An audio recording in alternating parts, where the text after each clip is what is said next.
बिस्मिल्लाहिर्रहमानिर्रहीम। आइए स्टार्ट करते हैं आज का topic Lenz's law and direction of induce EMF.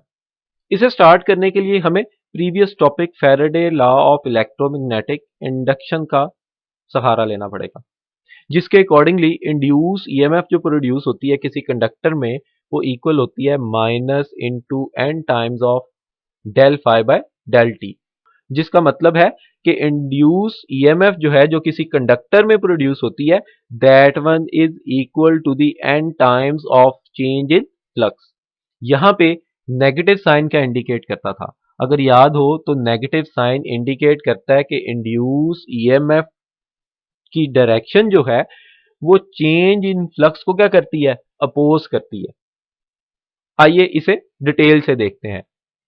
जब किसी कंडक्टर में इंड्यूस ईएमएफ प्रोड्यूस होती है तो इंड्यूस ईएमएफ की वजह से इंड्यूस करंट फ्लो करता है, और जब भी किसी कंडक्टर में करंट फ्लो करता है तो वो मैग्नेटिक फील्ड जनरेट करता है।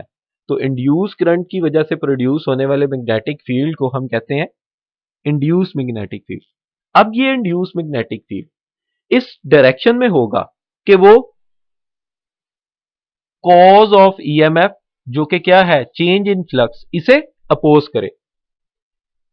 The induced current opposes the change that produces the induced EMF. Induced EMF को किसने प्रोड्यूस किया? चेंज इन फ्लक्स ने। जो इंड्यूस ईएमएफ प्रोड्यूस हुई उसकी वजह से इंड्यूस मैग्नेटिक फील्ड जो है वो चेंज होने वाले मैग्नेटिक फ्लक्स को क्या करेगा? अपोज करेगा, उसकी डायरेक्शन के ऑपोजिट होगा।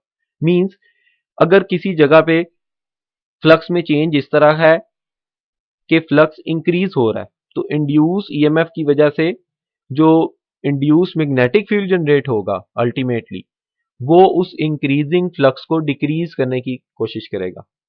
और अगर इंड्यूस ईएमएफ प्रोड्यूस हुई है ऐसे चेंज इन फ्लक्स की वजह से जो कि क्या हो रहा था? डिक्रीज हो रहा था, तो फिर इंड्यूस ईएमएफ की वजह से प्रोड्यूस होने वाला इंड्यूस मैग्नेटिक फील्ड इस डायरेक्शन में होगा कि वो उस डिक्रीजिंग फ्लक्स को क्या करे? इंक्रीज करने की कोशिश करे। मींस इंड्यूस ईएमएफ इस डायरेक्शन में होनी चाहिए कि वो कॉज को क्या करे? अपोज करे। अगर इंक्रीज हो रहा है तो डिक्रीज करे, अगर वैल्यू डिक्रीज हो रही है तो फ्लक्स को इंक्रीज करे। तो यहां से हम लेंज़ेस लॉ को डिस्क्राइब कर सकते हैं। लेंज़ेस लॉ के according the direction of induce current is always so as to oppose the change which causes the current। आइए इसे डिटेल से देखते हैं, एक एग्जांपल से समझते हैं कि इंक्रीजिंग फ्लक्स को कैसे इंड्यूस करंट और इंड्यूस ईएमएफ जो है वो डिक्रीज करने की कोशिश करते हैं। इसके लिए हम एक कॉइल कंसिडर करते हैं जिसके अंदर अगर इंड्यूस करंट फ्लो करता है तो हमें ये अटैच गैल्वानोमीटर जो है डिफ्लेक्शन शो कर देगा कि इसके अंदर करंट फ्लो किया है। हम एक बार मैग्नेट कंसिडर करते हैं जिससे नॉर्थ पोल से मैग्नेटिक फील्ड लाइंस निकल रही हैं और साउथ में क्या होंगी? एंटर होंगी। अगर मैं इस बार मैग्नेट को टूवर्ड्स दी कॉइल मूव करूं विद वेलोसिटी v तो क्या होगा? फ्लक्स में चेंज आएगा। चेंज कैसा होगा? फ्लक्स इंक्रीज करेगा क्योंकि बार मैग्नेट और कॉइल के दरमियान डिस्टेंस जो है वो डिक्रीज होगा, तो फ्लक्स में चेंज इंक्रीज के ऑर्डर में होगा। और हमें पता है जहां पे चेंज इन फ्लक्स हो वहां पे इंड्यूस ईएमएफ डेवलप होती है, और इस इंड्यूस ईएमएफ की वजह से जो इस कॉइल में डेवलप होगी इंड्यूस करंट फ्लो करेगा, और ये इंड्यूस करंट लीड करेगा इंड्यूस मैग्नेटिक फील्ड को। अब इस इंड्यूस मैग्नेटिक फील्ड की डायरेक्शन क्या होगी? According to Lenz's law induce magnetic field इस डायरेक्शन में होना चाहिए कि वो कॉज को क्या करे? अपोज करे। अब according to Lenz's law induce current और उसकी वजह से प्रोड्यूस होने वाला इंड्यूस मैग्नेटिक फील्ड जो है वो इस डायरेक्शन में होने चाहिए कि वो अपोज करें चेंज को जिसने उसे क्या किया है? प्रोड्यूस किया है। तो अब यहाँ पे क्वेश्चन ये रेज होता है चेंज कैसा था? हमने बार मैग्नेट को पुश किया टूवर्ड्स दी कॉइल, जिसकी वजह से जो चेंज इन फ्लक्स आया वो था इंक्रीजिंग ऑर्डर में, कि फ्लक्स क्या होगा? इंक्रीज होगा। तो लेंज़ेस लॉ के अकॉर्डिंग इंड्यूस मैग्नेटिक फील्ड इस डायरेक्शन में होनी चाहिए कि वो इस चेंजिंग फ्लक्स को क्या करे, अपोज करे। तो चेंजिंग फ्लक्स को अपोज का मीनिंग क्या होगा कि वो डिक्रीज करे। डिक्रीज करने के लिए क्या होना चाहिए, इस बार मैग्नेट को बैकवर्ड डायरेक्शन में पुश होना चाहिए। तो बैकवर्ड डायरेक्शन में उसी वक्त पुश होगी कि इंड्यूस करंट इस कॉइल का क्या हो, इस डायरेक्शन में हो कि उससे प्रोड्यूस होने वाले इंड्यूस मैग्नेटिक फील्ड की डायरेक्शन में नॉर्थ पोल इस नॉर्थ के क्या आए, सामने आए। तो जब नॉर्थ इधर होगा तो साउथ इस तरफ आएगा और मैग्नेटिक फील्ड की डायरेक्शन कुछ इस तरह से होगी। अब जब नॉर्थ नॉर्थ के सामने होगा तो दोनों एक दूसरे को क्या करेंगे, रिपेल करेंगे और बार मैग्नेट बैकवर्ड डायरेक्शन में पुश होगी। तो यहां से हम लेंजेस लॉ को रिपीट कर सकते हैं कि हमने बार मैग्नेट को टुवर्ड द कॉइल मूव किया, जिसकी वजह से फ्लक्स क्या किया, इंक्रीज किया। इस कॉइल में इंड्यूस करंट इस डायरेक्शन में प्रोड्यूस हुआ कि उसकी वजह से मैग्नेटिक फील्ड जो जनरेट होता है वो इस इंक्रीजिंग फ्लक्स को डिक्रीज करने की कोशिश करता है, नॉर्थ के सामने नॉर्थ बना के, और बार मैग्नेट को बैकवर्ड पुश करता है। अब अगर हम इस कॉइल में मैग्नेटिक फील्ड की डायरेक्शन को देखते हुए इंड्यूस करंट की डायरेक्शन निकालना चाहें तो हम राइट हैंड रूल को यूज करेंगे। हम थंब को प्लेस करेंगे नॉर्थ की डायरेक्शन में और कॉइल को ग्रैब करेंगे अपने राइट हैंड में। तो राइट हैंड की फिंगर की रोटेशन जो है वो हमें शो करेगी करंट की डायरेक्शन को, जो यहाँ पे एंटी क्लॉकवाइज है। करंट इस तरफ अपवर्ड होगा और बैक साइड पे क्या होगा, डाउनवर्ड डायरेक्शन में होगा, जिसके फ्लो की वजह से गिलवानोमीटर डिफ्लेक्शन शो करेगा। अब ये तो हमने कंसिडर किया जब bar magnet toward the coil move करेगी तो नॉर्थ के सामने नॉर्थ बनेगा, तो इंक्रीजिंग फ्लक्स को क्या होगा, ये मैग्नेटिक फील्ड इंड्यूस करंट जो है वो मैग्नेटिक फील्ड इस तरह जनरेट करेगा कि वो पुश करे कि फील्ड क्या हो, डिक्रीज करे। लेकिन अगर हम इस बार मैग्नेट को बैकवर्ड डायरेक्शन में मूव करते हैं तो ये चेंज इंक्रीज इन फ्लक्स की बजाय किस डायरेक्शन में होगा, डिक्रीज की डायरेक्शन में होगा। जब बार मैग्नेट अवे मूव करेंगे तो मैग्नेटिक फ्लक्स डिक्रीज करेगा। अब इंड्यूस करंट इस डायरेक्शन में डेवलप होना चाहिए कि उसकी वजह से इंड्यूस मैग्नेटिक फील्ड ऐसा हो कि वो कॉज को क्या करे, अपोज करे। कॉज क्या है, डिक्रीजिंग मैग्नेटिक फ्लक्स। अब डिक्रीज की बजाय इंक्रीज करने की कोशिश करें, इंड्यूस करंट इस डायरेक्शन में होना चाहिए। तो इंक्रीज उसी वक्त हो सकता है जब हम इस बार मैग्नेट को बैकवर्ड मूव कर रहे थे तो इसका मैग्नेटिक फील्ड इसे क्या करे, अपनी तरफ पुश करने की कोशिश करे कि फ्लक्स क्या हो, इनहैंस हो। तो उसके लिए नॉर्थ के सामने क्या बनना चाहिए, साउथ बनना चाहिए, ताकि नॉर्थ और साउथ एक दूसरे को क्या कर सके, अट्रैक्ट कर सके। और अगर साउथ इधर है तो नॉर्थ दूसरी तरफ होगा और मैग्नेटिक फील्ड की डायरेक्शन क्या हो जाएगी, रिवर्स हो जाएगी। और अगर हम यहां पे एक करंट की डायरेक्शन निकालना चाहें तो राइट हैंड रूल को यूज करेंगे और थंब को प्लेस करेंगे नॉर्थ की डायरेक्शन में और वायर को ग्रैब करेंगे अपने राइट हैंड में। तो circulating fingers around the coil जो है वो डायरेक्शन ऑफ करंट को मेंशन करेंगी। तो अब डायरेक्शन ऑफ करंट कॉइल में रिवर्स हो जाएगी, जिसकी वजह से गिलवानोमीटर रिवर्स ऑर्डर में डिफ्लेक्शन शो करेगा। अब हम लेंजेस लॉ को एक्सप्लेन करने के लिए एक और एग्जांपल कंसिडर करते हैं जो हमने प्रीवियसली डिस्कस की थी मोशनल ईएमएफ के टॉपिक में, जिसमें हमने दो रेल्स कंसिडर की थी which are placed in a perpendicular magnetic field which is into the plane of paper, और आपके सामने स्क्रीन है तो हम कह सकते हैं into the plane of screen, जिसके ऊपर एक कंडक्टर प्लेस था ऑफ लेंथ एल। और अगर इस कंडक्टर के अंदर इंड्यूस करंट फ्लो करता है इंड्यूस ईएमएफ की वजह से, तो उसे डिटेक्ट करने के लिए गिलवानोमीटर लगाया था। हमने इमोशनल ईएमएफ के टॉपिक में किया क्या था, हमने कंडक्टर को मूव किया था राइट डायरेक्शन में विद वेलोसिटी v, जिसकी वजह से इस कंडक्टर में प्रेजेंट चार्जेस के ऊपर फोर्स लगी थी जो कि अपवर्ड डायरेक्शन में थी, और उन चार्जेस के ऊपर फोर्स की वजह से करंट कॉज हुआ था। और करंट जो था वो ए से बी की तरफ था, और फिर बी हाई पोटेंशियल पर आया और ये लो पोटेंशियल पर, जो कि एक्सटर्नली गिलवानोमीटर के थ्रू कनेक्टेड हैं, जिसकी वजह से B C D A path में करंट फ्लो किया।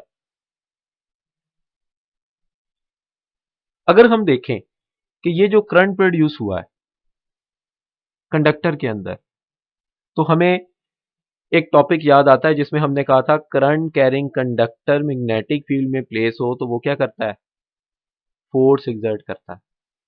और वो फोर्स की डायरेक्शन हम राइट हैंड रूल से फाइंड आउट कर सकते हैं, जिसके अकॉर्डिंगली अगर हम फिंगर्स को प्लेस करें मैग्नेटिक फील्ड की डायरेक्शन में, थंब को प्लेस करें करंट की डायरेक्शन में, तो perpendicular on the palm will show the direction of force. तो अगर मैं ये राइट हैंड रूल यहाँ पे अप्लाई करूँ तो मैं देखता हूँ कि फोर्स जो है वो लेफ्टवर्ड डायरेक्शन में लगती है।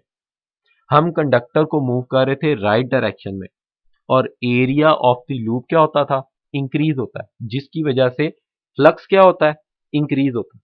क्योंकि अगर आपको याद हो फ्लक्स का रिलेशन क्या होता है, phi is equal to B into ए।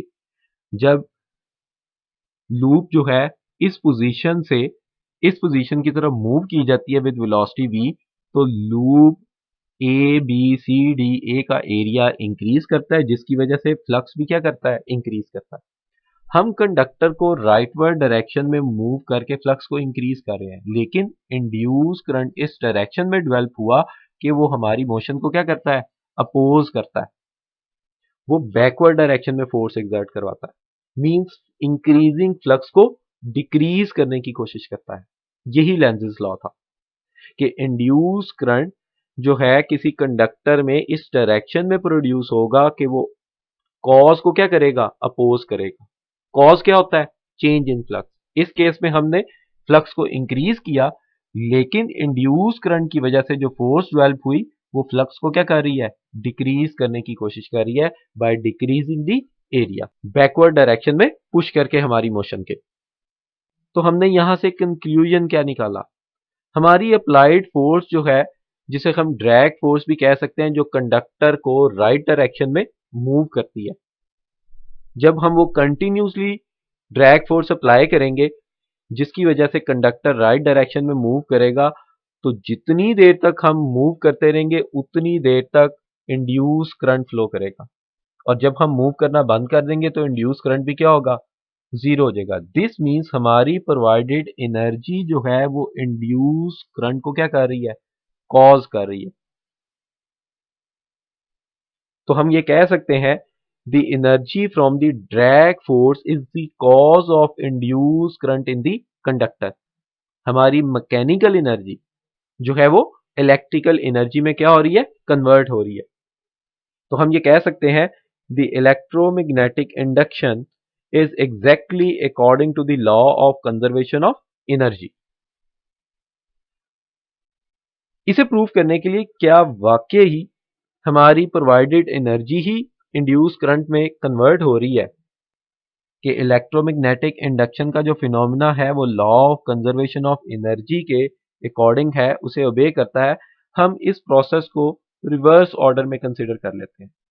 हम थोड़ी देर के लिए कंसिडर करते हैं जब हम कंडक्टर को राइट डायरेक्शन में मूव कर रहे थे तो करंट अपवर्ड की बजाय डाउनवर्ड डायरेक्शन में प्रोड्यूस होता।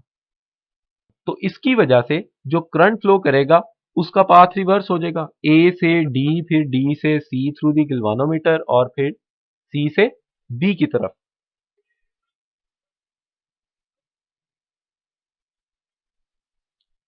अगर हम देखें तो ये इंड्यूस करंट जो है राइट हैंड रूल के अकॉर्डिंगली क्या करेगा, फोर्स एक्सर्ट करेगा। क्योंकि हमें पता है current carrying conductor magnetic field में प्लेस हो तो क्या एक्सर्ट करता है, फोर्स एक्सर्ट करता है। तो हम वही राइट हैंड रूल लगाते हैं।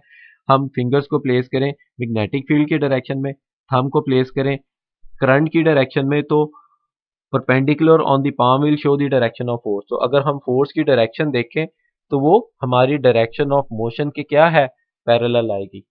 अब यहाँ पे अगर मैं देखूं तो मैंने जिस डायरेक्शन में कंडक्टर को मूव किया, इस इंड्यूस करंट की वजह से जो फोर्स जनरेट हो रही है वो भी उसकी क्या है, डायरेक्शन में है, दोनों सेम डायरेक्शन में। अगर इस पोजीशन पे जहां पे ये फोर्स जनरेट हो जाए, मैं अपनी अप्लाइड फोर्स को रिमूव कर दूं, ड्रैग फोर्स को रिमूव कर दूं, जिसकी वजह से कंडक्टर क्या कर रहा था, राइटवर्ड डायरेक्शन में मूव कर रहा था, तो हमारे पास ये फोर्स जो इंड्यूस करंट ने डेवलप की इस कंडक्टर को राइटवर्ड डायरेक्शन में क्या करेगी, मूव करवाएगी। और जब राइटवर्ड डायरेक्शन में ये एफएम फोर्स इसे मूव करवाएगी, तो इस मोशन की वजह से कंडक्टर के अंदर क्या डेवलप होगा, इंड्यूस करंट डेवलप होगा। और ये इंड्यूस करंट जो है इस ड्रैग फोर्स को क्या करेगा, जनरेट करेगा by producing the induce magnetic field, क्योंकि इसका मैग्नेटिक फील्ड जो है वो ये जनरेट करता है फोर्स। तो अगर यहां से हम रिजल्ट निकालें तो होगा क्या, हमने फिनोमिने को स्टार्ट किया by moving the conductor in the rightward direction, जिसकी वजह से करंट प्रोड्यूस हुआ। अब इस करंट ने ये फोर्स जनरेट की, अब ये फोर्स इस करंट को कॉज कर रहा है और करंट फोर्स को कॉज कर रहा है। हमने फिनोमिने को जस्ट स्टार्ट किया था, लेकिन उसके बाद इंड्यूस करंट इस डायरेक्शन में प्रोड्यूस हुआ कि वो इस फोर्स को जनरेट कर रहा है और फोर्स करंट को जनरेट कर रही है विदाउट टेकिंग एनी इनपुट। तो फिर ये क्या है, law of conservation of energy की वायलेशन, कि आपको करंट मिले सर्किट के अंदर without taking any input, means ये सिस्टम हमें इलेक्ट्रिकल एनर्जी आउटपुट पे देगा without taking any mechanical energy. Just phenomena को एक बार स्टार्ट करने की देर है। This means that one is not according to the law of conservation of energy. Induce current कभी भी इस डायरेक्शन में प्रोड्यूस नहीं हो सकता कि वो कॉज को क्या करे, सपोर्ट करे। जिस डायरेक्शन में हम मूव कर रहे थे कंडक्टर को, इंड्यूस करंट उसी डायरेक्शन में फोर्स जनरेट करे और हमारी मोशन को क्या करे, सपोर्ट करे। This is not possible. हमेशा लेंजेस लॉ के अकॉर्डिंग इंड्यूस करंट इस डायरेक्शन में प्रोड्यूस होगा कि हमारी मोशन को क्या करे, अपोज करे। मींस जब हम कंडक्टर को राइट डायरेक्शन में मूव करेंगे, करंट डाउनवर्ड डायरेक्शन में नहीं बल्कि हमेशा अपवर्ड डायरेक्शन में प्रोड्यूस होगा जब magnetic field into the plane of board होगी। Thank you.